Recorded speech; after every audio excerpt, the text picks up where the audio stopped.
हमारा जो blood vessel है उसमें ब्लड फ्लो होता है जिसके माध्यम से ऑक्सीजन फ्लो होता है, जिसमें शुगर फ्लो होता है, कोलेस्ट्रॉल फ्लो होता है, कैल्शियम फ्लो होता है, मिनरल्स एंड विटामिन फ्लो होते हैं, वेस्ट मटेरियल फ्लो होते हैं, इम्यूनिटी फ्लो होती है, पूरे हमारे बॉडी का ट्रांसपोर्टेशन सिस्टम।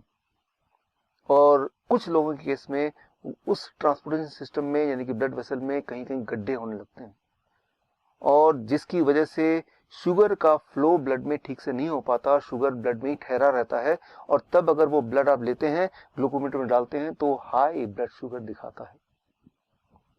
या फिर कुछ केसेस में वो गड्ढों में कोलेस्ट्रॉल जम जाते हैं, कैल्शियम जम जाता है, जो ब्लॉकेज बन जाता है, और ब्लॉकेज बनने से ये जो ब्लड वेसल की जो डायमीटर है वो थोड़ा कम हो जाता है। Less diameter means more pressure, high blood pressure. और आप हाई ब्लड प्रेशर की दवाइयां लेते हैं, वो दवाइयां इन गड्ढों को ठीक नहीं करता, उन ब्लॉकेज को नहीं छेड़ता। वो दवाइयां क्या करती हैं, आपकी हार्ट को कमजोर कर देता है ताकि प्रेशर कम हो ब्लड का, यानी कि वो एक प्रॉब्लम और जोड़ देता है।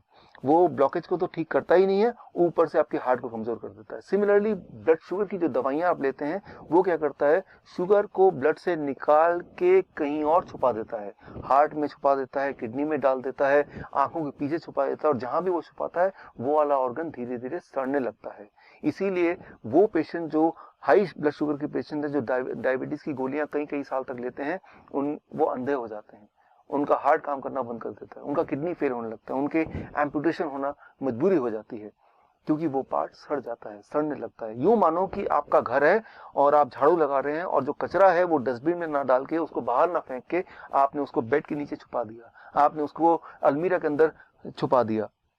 कुछ समय के लिए वो घर बिल्कुल साफ सुथरा लगेगा, लेकिन उसके बाद बदबू आने लगेगी, सड़न आने लगेगी, आप ऐसे घर में रह नहीं पाएंगे। आपका बॉडी भी एक घर है, ये जो ब्लड वेसल है ये एक ट्रांसपोर्टेशन सिस्टम है, और कुछ लोगों के केस में उस ट्रांसपोर्टेशन सिस्टम के बीच में कई कई जगह पे गड्ढे गड्ढे गड्ढे गड्ढे होने लगते हैं, जैसे हमारे पूरे देश में सड़कों पे गड्ढे हैं। और अगर वो गड्ढों का मेंटेनेंस हो जाए, अगर वो रिपेयर हो पाए, तो आप हार्ट डिजीज से छुटकारा पा सकते हैं, या डायबिटीज से छुटकारा पा सकते हैं, हाइपरटेंशन से छुटकारा पा सकते हैं। लेकिन उसके लिए क्या करना होगा, गड्ढों को भरने के लिए? अनफॉर्चुनेटली अभी तक ऐसी कोई दवा नहीं आई जो कि उन गड्ढों को भरे। लेकिन हाँ, कुदरत ने आपके बॉडी में एक ऐसी ताकत दी है जिससे आपका बॉडी खुद ही एक तरह का गैस प्रोड्यूस करता है, जिसे आप बोलते हैं नाइट्रिक ऑक्साइड। और वो गैस जब एक लेवल से ज्यादा प्रोड्यूस होने लगता है तो वो ब्लड वेसल की मेंटेनेंस करने लगता है। So that is Nobel prize winning science 1998। So वो जो गैस है जिसे कहते हैं नाइट्रिक ऑक्साइड, वो ब्लड वेसल के इनर लाइनिंग जिसे बोलते हैं एंडोथेलियम लेयर, उसी में प्रोड्यूस होता है, जिससे वो गड्ढे भरने लगते हैं, वो ब्लॉकेज खत्म होने लगते हैं, ब्लड ट्रांसपोर्टेशन सिस्टम स्मूथ होने लगता है, और जिससे आपका ब्लड प्रेशर नॉर्मल रहने लगता है, आपकी ब्लड शुगर नॉर्मल होने लगती है, आपका हार्ट ठीक से काम करता है, और एकदम से आप ठीक हो सकते हैं, ठीक हो जाते हैं, अगर आपका बॉडी नाइट्रिक ऑक्साइड प्रोडक्शन को बढ़ा दे। अब सवाल यह है कि हम क्या करें कि हमारी बॉडी का नाइट्रिक ऑक्साइड प्रोडक्शन बढ़ जाए। उसके लिए I have to refer the China study, the biggest ever study of human nutrition disease. Human nutrition disease के बीच का जो कनेक्शन है, उसका सबसे बड़ा जो स्टडी है, जिसे बोलते हैं चाइना स्टडी, जो 2005 में रिलीज हुई थी। उस स्टडी के अनुसार कोई भी इंसान अगर whole plant food in its natural state में अगर खाने लगे, तो कुछ एक दिनों में ये जो लाइफस्टाइल डिजीज है उससे वो आजादी पा सकता है। लेकिन इसको मैं आपको समझाता हूं 3 सिंपल स्टेप में, how to implement the China study recommendation in your life in 3 step, so that you can be free of lifestyle disease including hypertension, including diabetes, including heart disease within few days. Those 3 steps are, as you can see on the screen. Step 1, 12 बजे तक जो भी कुछ आप खाएं वो हो सिर्फ और सिर्फ फल, फ्रूट्स एंड फ्रूट्स। कोई भी 3-4 तरह के फल, वो मीठा हो, खट्टा हो, कैसा भी फल, वो केला हो सकता है, आम हो सकता है, चीकू हो सकता है, अमरूद हो सकता है, जो भी फल आपको पसंद हो, 3 से 4 तरह का फल जो अवेलेबल हो लें, और वो एज ए ब्रेकफास्ट खाएं। कितनी quantity? It depends on your body weight. Let's say my body weight is 70 kg, into 10, 700 grams or more of 4 kind of fruits, 3 to 4 kinds of fruits of your choice. एक बार में खाएं, 2 बार में खाएं, 4 बार में खाएं, 12 बजे तक आपको खाना है सिर्फ और सिर्फ फल, फल और फल। जितना ज्यादा खाएंगे उतना अच्छा रहेगा।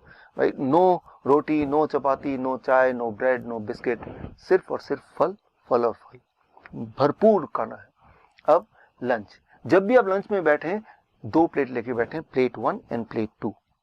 प्लेट 1 में 4 तरह के ऐसे वेजिटेबल जो आप कच्चा खा सकते हैं, खा सकें, जैसे टमाटर, मूली, गाजर, ककड़ी, सो ये इस तरह के, या खीरा, इस तरह के सब्जियां आप लें, 4 जो कच्चा खा सकें, और जो कच्चा नहीं खा पा रहे हैं क्योंकि उनके दांत कमजोर हैं तो वो थोड़ा स्टीम कर सकते हैं।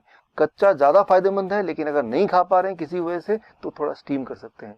3 से 4 तरह की ऐसी सब्जी जो कच्चा खा सकें या स्टीम करके खा सकें वो लें। और कितना खाना, it depends on your body weight. That is my body weight is 70 kg into 5, that is 350 grams और मोर, या फिर उससे ज्यादा, 3 to 4 kind of vegetable. This becomes your plate 1। पहले आपको प्लेट 1 इतना खाना है, और इतना खाने के बाद अब प्लेट 2। प्लेट 2 में आपके घर का बना हुआ रोटी, सब्जी, दाल, चावल, vegetarian food with less oil and less salt. कितना खाना है, जितने में आपका पेट भर जाए। आपको लग रहा होगा कि इतना सारा प्लेट 1 यानी कि रॉ वेजिटेबल खाने के बाद क्या मैं प्लेट 2 खा पाऊंगा? पहले 2-3 दिन में शायद नहीं खा पाएंगे, लेकिन उसके बाद आप नोटिस करेंगे कि जितना ज्यादा प्लेट 1 खाएंगे उतना आपका एपिटाइट बढ़ेगा, उतना आपका हंगर बढ़ेगा, उतना ज्यादा आप प्लेट 2 भी खा पाएंगे। यानी कि आपकी जो बॉडी की मेटाबॉलिज्म है वो रेट बढ़ जाएगी, आपके जो खाने की कैपेसिटी वो बढ़ जाएगी, और आपका जो एनर्जी लेवल है वो भी बढ़ जाएगा। सो मैं आपको कोई चीज मिस नहीं करने बोल रहा हूँ, मैं सिर्फ ये बोल रहा हूँ कि आपके एक्चुअल लंच से पहले प्लेट 1 यानी कि रॉ वेजिटेबल, वो भी एक पर्टिकुलर मात्रा या उससे ज्यादा, अकॉर्डिंग टू द फॉर्मूला, जैसे मैंने बताया, आपका बॉडी वेट इंटू 5। ये है आपका लंच। डिनर, डिनर का सिर्फ 2 रूल है। पहला रूल कि डिनर हमेशा 7 बजे से पहले फिनिश करने की कोशिश कीजिए, और दूसरा रूल, डिनर में भी आपको वही करना है जो मैंने आपको लंच में बताया, वो है plate 1 end plate 2। Plate 1, 3 to 4 kind of vegetable in raw form, about your body weight into 5, that many grams, and then you can eat vegetarian meal with less salt and less oil as much as you want, right? So ये तीनों step, breakfast, lunch and dinner, right? So ये तीनों main meal जो step 1 है breakfast, step 2 lunch and dinner में आपको ये करना है। अब final step, that is step 3, क्या नहीं करना है? सिर्फ 2 ही चीज मैं छोड़ने बोलता हूँ। एक है no animal food, कोई भी ऐसा फूड जो एनिमल से आता हो उसको आपको नहीं लेना है, जैसे दूध, दही, मक्खन या लस्सी या अंडा या चिकन या फिश, इनको आपको नहीं लेना है, बिल्कुल 0 कर देना है। एंड नंबर 2, कोई भी ऐसा चीज जो पैक्ड फॉर्म में हो या रिफाइंड फॉर्म में हो या डब्बे में हो, जैसे बिस्किट या ब्रेड या रस्क या नमकीन, इन चीजों को आपको नहीं लेना है। ये सिर्फ 2 चीज छोड़नी है। और हाँ, एक चीज और जोड़ लीजिए, रोज अपने बॉडी को करीब 40 मिनट सनशाइन दिखाई, 30 से 40 minute you expose your body to sunshine, that becomes your step 3। If you follow these 3 steps, अगर आप ये 3 स्टेप्स आप फॉलो करते हैं, विद इन 1 मंथ आपका एंजाइना यानी कि चेस्ट में जो पेन है वो खत्म होने लगेगा, ऑलमोस्ट खत्म हो जाएगा 1 महीने के अंदर। आप जब चढ़ेंगे 3 मंजिला भी तो आप हाफेंगे नहीं। पहले 3 बार रुकना पड़ता था, तो आपको 1 बार भी रुकना नहीं पड़ेगा। That will happen within the first 1 month. Your angina will go, your heart disease will go, that abnormal heart sound will also vanish. कई बार मेरे पास पेशेंट आते हैं, वो बोलते हैं डॉक्टर साहब मैंने आपकी रिकमेंडेशन को फॉलो किया और 3 महीने के अंदर मेरा ब्लड शुगर, मेरा ब्लड प्रेशर, मेरी हार्ट डिजीज, बॉडी वेट हर एक में फायदा हो गया, अब मुझे इस डाइट पे कब तक रहना है?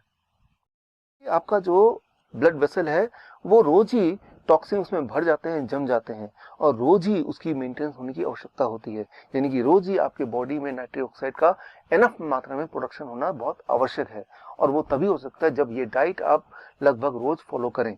हाँ, एक छूट मैं आपको दे सकता हूँ, दैट इज चीटिंग डाइट। हफ्ते में 1 दिन आप कभी पार्टी में जाते हैं, कभी पिकनिक में जाते हैं, कभी कोई बर्थडे एक्सेट्रा में जाते हैं, तो 1 दिन के लिए you can enjoy the flexibility, you can ignore these rules and you can eat whatever luxury food you want to eat. लेकिन वो सिर्फ हफ्ते में 1 दिन, वो अभी नहीं, आज से 3 महीने तक ये डाइट फॉलो करने के बाद जब पूरी तरह से आप बीमारी से आज़ाद हो जाएंगे, दवाइयों से आज़ादी मिल जाएगी, तब हफ्ते में 1 बार you can go for a cheating diet. यानी कि मैं ये बोलना चाह रहा हूँ कि you are enjoying the social celebration also and you are enjoying the good health also. ये डाइट अगर आप फॉलो करेंगे तो आप बीमार पड़ नहीं सकते, और जो बीमार हैं वो बीमार रह नहीं सकते। This is doctor Vishwaroop Roy Chaudhary. All the best. जय हिंद। Thank you.